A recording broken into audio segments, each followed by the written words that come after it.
Hello বন্ধুরা, আজকের দিনটা একটু অন্যরকম। আজকে আমি এসেছি আমার মেয়ের কাছে। সকাল সকাল তাই উঠে পড়েছি। উঠে পড়ে চলে গেলাম ওর রান্নাঘরেতে। রান্নাঘরে গিয়ে বসিয়ে দিলাম একটুখানি জল। ওর তো এখানে গ্যাস নেই, এখানে ওর ওই রাইস কুকারটাতেই সব কিছু করা। তো একটু জল বসিয়ে দিলাম ওর আর আমার জন্য। গরম জল দুজন মিলে খেয়ে নিয়ে তারপরে একটু দুধ জাল দেওয়ার জন্য বসালাম। আমার জন্য বানালাম একটু কফি, ওর জন্য একটু দুধ।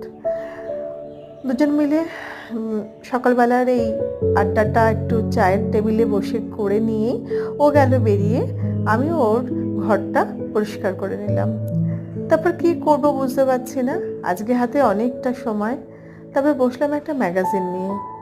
ম্যাগাজিন দেখতে দেখতে বাইরেটা দেখছিলাম, একটা পাখি এসে বসেছিল। এইভাবে দিনটা কাটালাম।